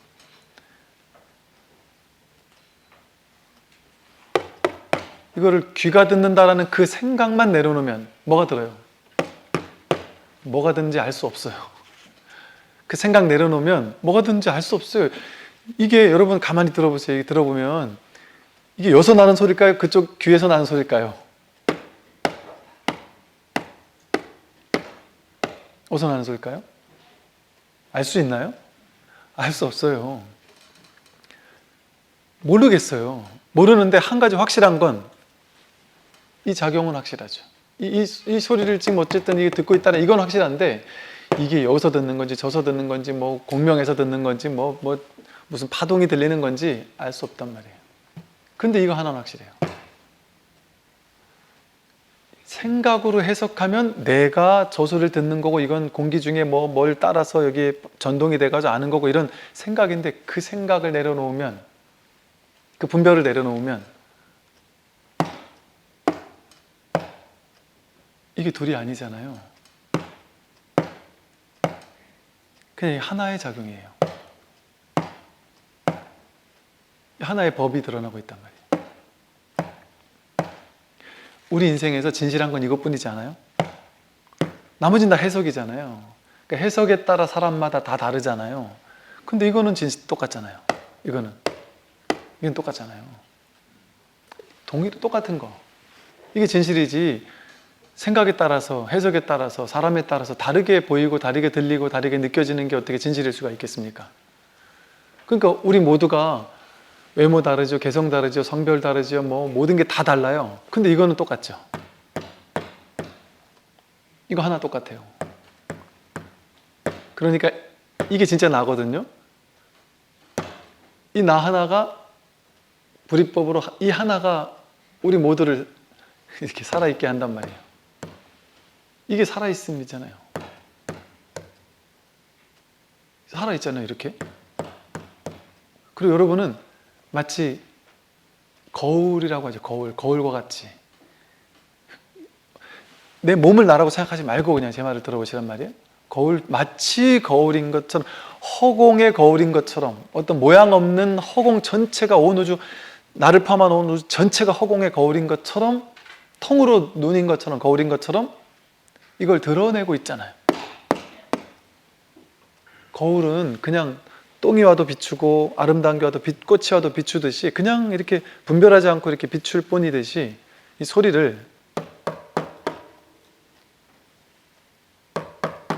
오면 소리를 비추고요, 모양이 오면 모양을 비추고요, 생각을 일으키면 생각을 비추고요, 그걸 비추고 있는, 이게 드러내고 있는, 이게 보고 있는 무언가가 있잖아요, 자기에게. 그죠? 이걸 이제 비춘다라는 말의 뜻을 아시겠죠? 비춘다. 거울이 마치 이렇게 비추듯이 이걸 지금 비추고 있죠. 비추고 있을 때는 분별이 없죠. 그런데 비춘 다음에 두 번째 자리에 떨어진 생각이 이걸 가지고, 스님이 손을 흔들면서 뭘 자꾸 법이라고 하세요, 이렇게 생각하지만 않으면 그냥 이게 비추는 게 먼저잖아요. 비추는 게 먼저란 말이에요. 이게 진짜 자기의 본래 면목이에요. 자기에게 본래 갖춰져 있는 진실, 이거 하나가. 이거 정말이지 않아요? 이게 그냥 이게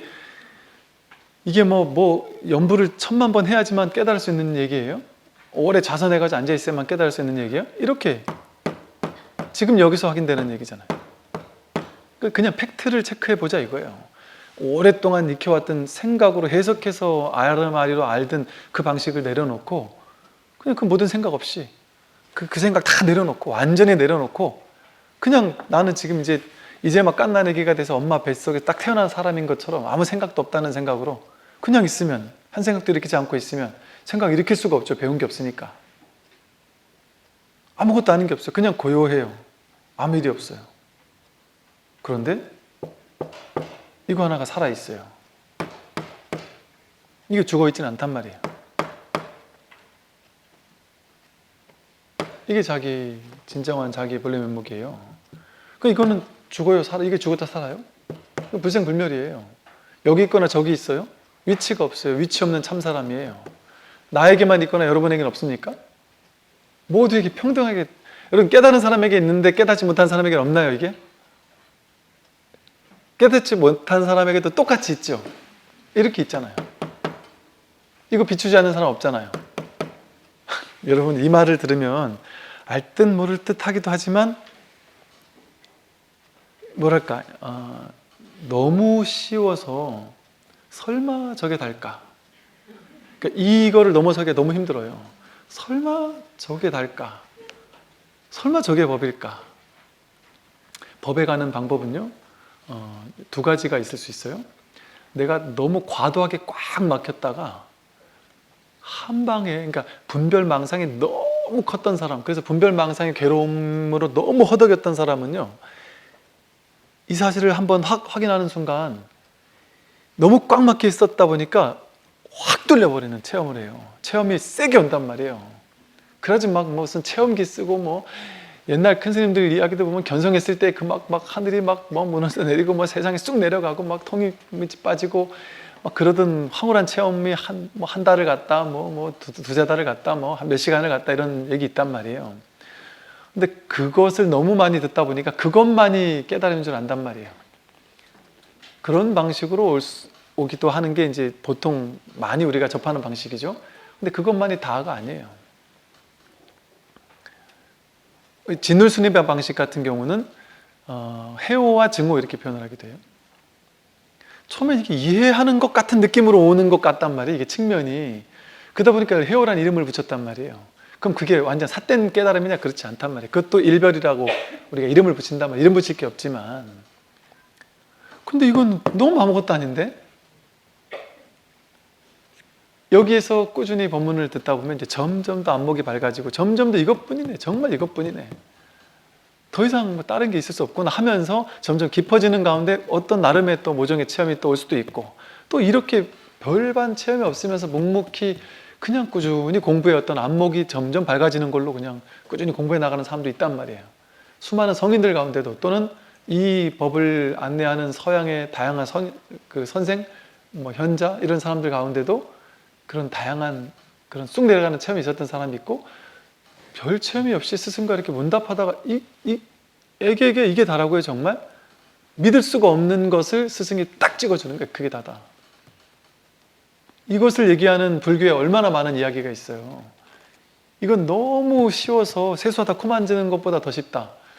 세수하다가 코 안 만져보세요. 할 수가 없는 일이라는 얘기거든요. 이 깨달음은 너무 쉬워서 너무너무 쉬운 얘기라는 얘기를 얼마나 많은 선생님들이 하고 있어요. 그래서 그 측면들이 있어요. 그러니까 그 생각에 내가 쥐어있지만 않으면 묵묵히 오래오래 공부하는 것이 제일 중요한 거예요. 그냥 양쪽 다 장단점들이 있어요. 장단점이 센 체험이 온 사람들은 그 체험에 속아가지고 오래오래 헛짓할 확률이 높고요. 또 이게 체험이 세게 안 온 사람은 이게 안목은 밝아지고 뭔가 내가 괴로움도 사라지고 뭔가 정말 이것뿐인 건 맞는데 자꾸 자기가 찾아요. 자기가 만들어서 체험을 찾는단 말이에요. 자기가 생각한 어떤 이런 체험이 왔으면 좋겠어 하는 그 체험을 자기가 그려놓고 그걸 자꾸 찾아요. 그게 자기가 만들어 놓으니까 자기가 만든 유의를 또 조작한단 말이에요. 근데 그 조작하는 마음만 탁 내려놔 버리면 그냥 끝인데, 그래서 이 공부가 그 스승들마다 약간씩 그 가풍이 다를 수밖에 없는 이유가 모르긴 해도 그런 것 같아요. 이제 부처님의 가르침에 보면 부처님께서 가섭존자, 뭐 사리불 목건년 이런 상당한 제자들이잖아요. 이런 제자들에게 부처님은 나이도 젊단 말이에요. 35인데 예를 들어 당신보다 10살, 20살 많은 제자들 아니 35짜리가 한 40, 50대 된 어른들한테 이렇게 애들한테 하듯이 말한단 말이에요. 사리불 목건년 가섭같이 쟁쟁했던 스님들한테도 아이고 아서라 너희들이 제자들 당신들이 그걸 그렇게 100% 다 알려고 하면 알아지지가 않는다. 모른다. 넌 아직 안목이 붓다에게까지 이르지 못했다. 내가 보는 또 안목이 또 이 깨달음은 확실해서 너도 아란 나도 아란 똑같은 아란이다. 5명의 제자가 아다란가를 증득했을 때 이제 비로소 세상에는 6명의 아란이 등장했다 이렇게 얘기한단 말이에요. 그러니까 쉽게 말하면 이게 초견성 정도란 말이에요. 그런데 6명의 아란이라고? 왜? 그게 돈수적 측면이거든요. 너도 부처 나도 부처다 이 소리를 하는 거거든요. 그러나 한동안 공부를 한 사리불 목건년 가섭에게조차 너희들의 공부는 아직 붓다를 따라오지 못한다. 한참 공부를 더 해야 한다. 이런 식의 얘기를 하시거든요. 그러니까 수많은 성인들의 가르침들을 보면 부처님처럼 이제 완전하고 이렇게 이러신 분들이 전면적인 그것을 이렇게 보여주신 분들이 잘 없는 것 같은 것이 자기가 본 것만을 보는 거예요. 그러더라도 그쪽에서 안목이 밝기 때문에 우리가 성인으로 보지만 내가 이렇게 깨달았으면 그 길밖에 모를 수밖에 없는 거예요. 그거는 자기 경험에 제한되기 때문에. 그러니까 다른 쪽으로 깨달으면 자기는 그렇게밖에 설법을 할 수가 없는 거예요. 그러니까 이 사람은 이렇게 깨달으면 이것만 맞고 나머지는 다 틀렸다고. 여러분 도판에 이 공부를 얘기하는 사람들 가운데 그런 사람들 얼마나 많아요. 자기가 이렇게 깨달았으면 이 방식만 진짜라고 나머지는 다 틀렸다 그래요. 진짜 훌륭한 안목을 갖추신 분들을 보고 싹 다 틀렸다 그래요. 나만 맞다. 그것도 저쪽에 가면은 또 그거는 또 다 틀렸다 그래요. 자기가 맞다고 하는 것처럼 보일 때가 있어요. 근데 제가 보기엔 그걸 그분들이 당신들이 자기만 맞다라고 해서 막 얘기하는 그런 건 아닐 거예요. 제가 그분들의 그 공부의 어떤 그걸 봤을 때는 그런 고집을 하기 위해서 그렇게 얘기하는 게 아니라, 첫째는 내가 경험한 게 확신이 있으니까 그렇게 강력하게 얘기하는 것일 것이고, 또 본인들이 봤을 때 이제 다른 쪽에서 비슷한 얘기를 하지만 다른 쪽에서 다른 얘기를 하는 사람들을 보면 전부 다 허물이 보이겠어요? 안 보이겠어요? 100% 허물이 보이죠. 왜냐하면 방편은 100% 다 허물이니까. 방편은 전부 다 허물이에요. 그러니까 모든 스승이 하는 모든 방편이 전부 다 허물이에요. 그러니까 옛날에 육조의 제자 가장 걸출했던 강호라고 부르는 강서의 마조, 호남의 석두, 가장 육조에게 걸출했던 두 제자란 말이에요. 그 강호, 우리 막 강호 이런 말 부르잖아요. 그 모티브가 됐던 말이란 말이에요. 그 마조나 석도 같은 그런 걸출했던 제자들이 왔다 갔다 하면서 이 스승이 저 스승을 탓하고 욕하고 한단 말이에요. 그리고 저 스승이 저렇게 풀과 나무와 꽃들이 전부 다 불성이 지니고 있다 이렇게 안목 갖춘 큰 스님이 탁 한마디 한단 말이에요. 꽃 한 송이가 불성이 아니 부처고 나무 한 그루가 부처가 아니냐. 그럼 저쪽에서 또 다른 큰 스승이 또 뭐라 그러냐면 꽃이 부처라고 하고 나무 한 그루가 부처라는 그런 미친놈들이 어딨냐고 하면서 욕을 한단 말이에요. 그게 그 스승의 안목을 욕하는 게 아니에요. 서로의 방편을 깨뜨리는 것 같이 보이지만 그 낙처를 드러내는 거예요. 모든 법은 다 허물이라는 걸 얘기를 하는 거예요. 그러니까 육조 스님이 부처님이 한 말도 거부하는 것처럼 보이잖아요. 부처님이 육조 스님이 뭐라 했냐면 육조 해능 스님이 나는 열반과 해탈을 말하지 않는다? 선정과 해탈을 말하지 않는다. 오직 견성만을 말할 뿐이다. 해탈은 부처님이 말씀하신 거란 말이에요. 부처님이 말씀하신 것도 난 그런 거 말하지 않는다고 했단 말이에요. 그렇게 그게 왜 그러겠어요? 그 낙처를 알아야 돼요. 모든 말이 전부 다 말을 쥐어서는 안 된다는 거예요. 말을 쥐어서는. 그 말은 방편일 뿐이니까. 그러니까 이게 마치 스승들의 그 오케스트라 같은 거예요. 스승 제자를 깨어나게 하기 위해서 다양한 가르침으로 그것도 아니다 저것도 아니다 저것도 아니다 하면서 제자가 어디에도 뿌리내리지 못하게, 어디에도 머물지 못하게, 어디에도 과도하게 이제 추종하지 못하게. 여러분, 스승을 마음으로 스승으로 삼아서 공부할 뿐이지 그 스승이 추종의 대상이 되어서는 안 돼요. 이렇게 돼야 되는 거예요. 이제 우리가 예를 들어 법문하다가 그냥 우리도 이제 예의상 부처님께서 육조 해능 스님께서 이렇게 표현을 하잖아요. 그런가 법문하다 보면 석가가, 예수가, 육조가 이렇게 얘기할 수 있죠. 석가와 지는 어쩌고 이렇게 얘기하는 사람도 있어요. 심지어는 가끔씩 그런 분도 계실 수 있죠. 그럼 그런 걸 보면서 우리가 어떤 생각하냐, 옛날 전통적인 불자들 같은 어떤 생각하냐면 저 중놈이 미쳤구나. 부처님한테 거룩하신 부처님께 석가가 이런 식으로 얘기했다. 심지어 어떤 분이 글을 쓴 책을 가지고 비판을 하는 걸 그 책이 처음부터 끝까지 석가모니 부처님 이렇게 써야 되는데 고따마시 따르타는 어쩌고 한다든지 아니면 붓다는 이런다든지 경어를 안 썼다고 해서 아주 삿된 저놈은 불자도 아닌 외도다 이렇게까지 평을 하는 사람들이 옛날에는 왕왕 있었어요. 여러분 거기에 속아서 되겠어요? 석가모니 부처님이나 여러분 누가 석가모니 부처님이에요? 석가모니 부처님 하는 이게 석가모니 부처님이거든요. 석가모니 부처님이 진짜 석가모니 부처님이라면 자기 석가와 그 석가가 다르지 않아야 진짜잖아요. 그분은 이렇게 경어를 써야 될 저 높은 자리에 갖다 올려놓고 나는 저 밑에 자리에 갖다 놓는다면 그는 올바른 발언이 아니에요. 어떤 분이 어떤 노보살님께서 스님 법문 듣고 제가 진짜 큰 발언을 했었습니다. 뭐예요? 그랬더니 제가 이제 다음 생에는 정말 어떤 훌륭한 스승을 만나기를 이렇게 발언을 했습니다.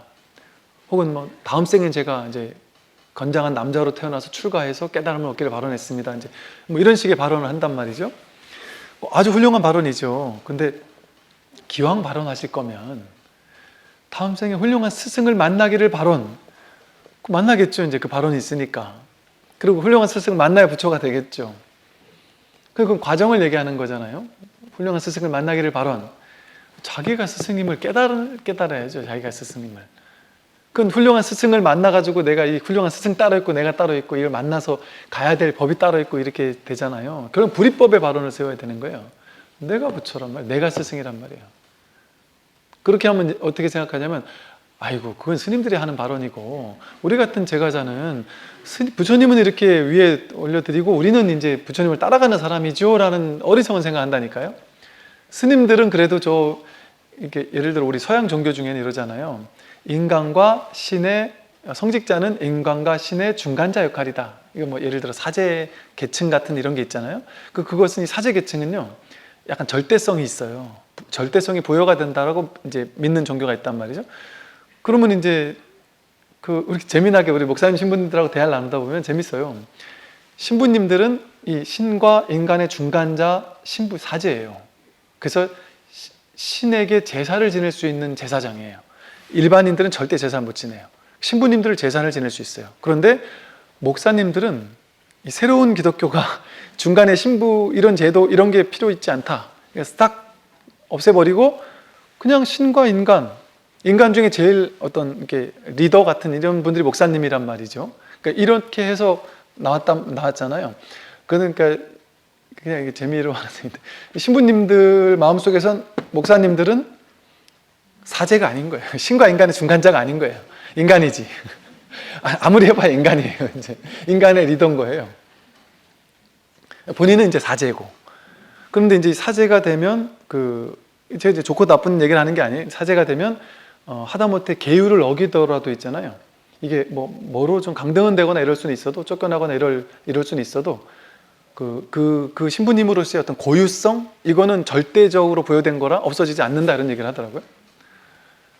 그러니까 이게 사람이 만들어낸 어떤 그 관념이잖아요. 근데 이제 어쨌든 그런 어떤 관념들에 따라서 우리가 이 높낮이가 있단 말이에요. 신과 인간, 그것도 중간 계층 이런 게 있단 말이죠. 전부 다 그런 개념 가지고 있지 않나요? 불교에는 그런 게 없어요. 이게 진짜 공부에는, 불교에는이 아니라 진짜 올바른 공부에는 불이법이에요. 하나님이라는 말이 하나의 님이에요. 정말 하나를 얘기하는 거예요. 하나를. 하나님과 인간이 따로가 아니라, 그 중간계층이 따로 있는 게 아니라. 그래서 두 번 발언하지 말란 말이에요. 내가 다음 생에 스님이 되고 나서, 아니면 다음 생에 훌륭한 스승을 만나고 나서 그러고 부처 되겠습니다. 잘못됐다는 건 아니지만 그거는 둘로 나누는 거거든요. 나는 일단 저 밑으로 깔아 놓는 거예요. 나 같은 사람은 업장 소멸이나 일단 시작해가지고 마음 정화를 시작해서 이제 그건 나중에 일이고, 이렇게. 그게 아니라니까요. 문득 한 발 떼가지고 곧장 부처 자리에 이르는 게 이 공부예요. 그러니까 이게 나를 애초 공부의 시작부터 밑에 깔아 뭉개는 상태로 시작하지 마시라는 거예요. 내가 못 깨달았어도 지금 여지없이 부처라니까요. 이거를 확인하는 우리가 다 같이 부처라니까요. 이런 발심이 있어야 돼요. 왜냐하면 내 마음속에서 내가 어떻게 부처가 될 수 있겠어. 나는 그냥 이번 생에는 복이나 짓고 다음 생쯤에 이제 좀 더 공부하고, 그 다음 생쯤에 또 남자가 태어나고, 그 다음 생에 또 출가를 하고, 공덕을 짓고, 억만 겁을 윤회해가지고 공덕 짓다가 깨닫겠다. 아이고, 언제, 어느 세월에 그거 하겠어요. 지금, 당장에 법문 듣다가도 끝날 수 있는 공부라니까요. 그래서 지금 당장의 공부예요. 그래서 이걸 나를 저 밑으로 이렇게 그럴 필요가 없어요. 부처님이나 나나 똑같다니까요. 왜냐하면 불이법이란 말이에요. 불이법. 그렇다고 우리가 예배하고 이러지 말라는 얘기가 아니에요. 내 안에 있는 자기라는 이 온우주 법계 법신이라는 진짜 법신, 여기에 우리가 귀의하고, 여기에 절하고, 여기에 예배하고, 여기에 불공드리고 하는 거예요. 이 진실을 알면 길을 걷고 있는 이게 부처고, 숨을 쉬고 있는 이게 부처인데, 내가 밥을 먹고 있는 이게 공양이거든요. 이게 불사예요. 내가 삶을 살고 있는 이게 불사예요. 처처에 불사, 사사불공 이러잖아요. 일일마다 전부 다 불공 아닌 게 없고 불사 아닌 게 없어요. 절 짓는 것만 불사다? 그게 아니라 내가 올바르게 살아가는 삶, 숨 쉬는 거 하나하나가, 보는 거 듣는 거 모든 것이 불사 아닌 게 없어요. 이게 법 아닌 게 없어요. 그러니까 우리가 언제나 깨달을 수 있는 가능성, 매 순간 여기 항상 있다니까요. 왜냐하면 법 아닌 게 아무것도 없으니까. 온통 법 아닌 것은 없으니까. 근데 우리가 자꾸 분별만 따라가니까 이거를 모르는 것이죠. 여기까지 오늘 하겠습니다.